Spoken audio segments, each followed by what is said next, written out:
तो कहा कि ज्ञान का दूसरा नाम ही वेद है, और फिर कहा कि शास्त्राणि वेदा नाम उद्धरणैः, कहा कि जितने भी शास्त्र हैं वेदों के उदाहरण से स्वसिद्धांतान प्रतिपादयन्ति, अपने सिद्धांत को प्रतिपादित करते हैं।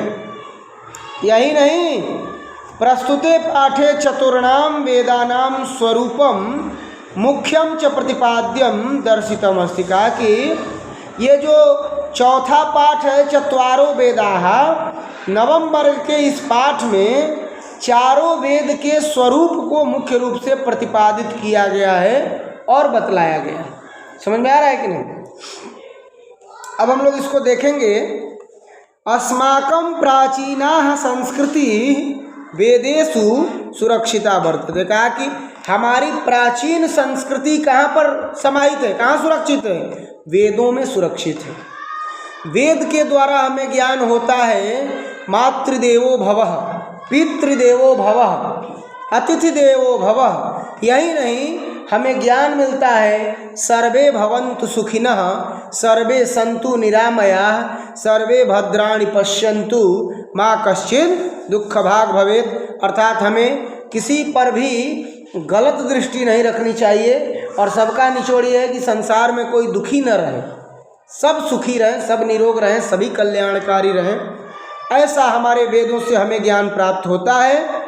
और कहा कि हमारी जो प्राचीन संस्कृति है वो कहीं और नहीं अपितु हमारे वेदों में सुरक्षित है। आ रहा है समझ में ना?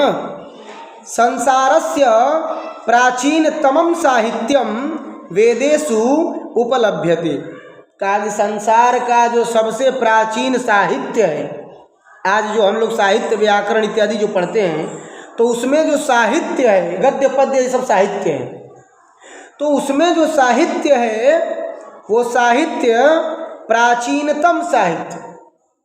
आज तो बहुत सारे कवि लिखे हुए हैं, लेकिन प्राचीनतम साहित्य हमारे देश में, हमारे संसार में वेदों में ही उपलब्ध है, अन्य कहीं उपलब्ध नहीं मिलते हैं।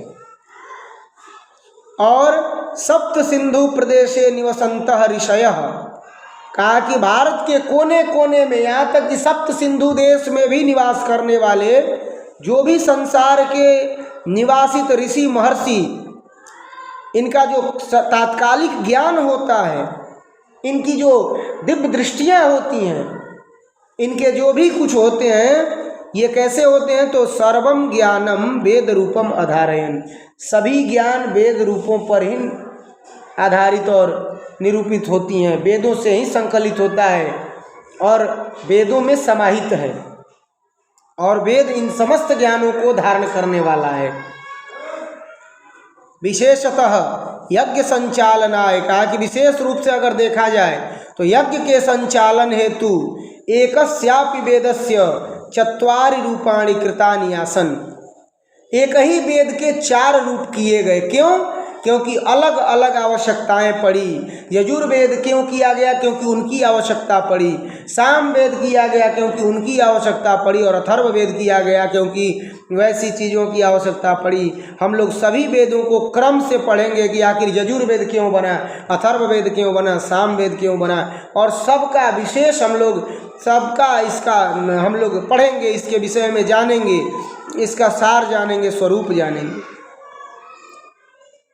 कहा कि अतएव चत्वारः वेदाः इति परंपराः प्रवृत्ताः, कहा कि इसीलिए 4 वेदों की परंपरा शुरू से चली आ रही है। ते च वेदाः, और वे चारों कौन कौन वेद हैं? जैसा कि मैं शुरू में बता चुका हूँ, कह रहा है ऋग्वेदः, यजुर्वेदः, सामवेदः, अथर्ववेदः च इति सन्ति।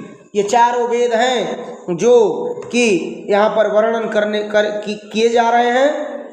लिखा है कि ऋग्वेदः, सबसे पहले हम लोग ऋग्वेद की बात करते हैं। का ऋग्वेदः प्राचीन तमान मंत्रान धारयति, ऋग्वेद में कैसा मंत्र मिलता है, किस तरह के मंत्र मिलते हैं? तो कहा कि सबसे प्राचीन मंत्र हमें कहाँ प्राप्त होते हैं?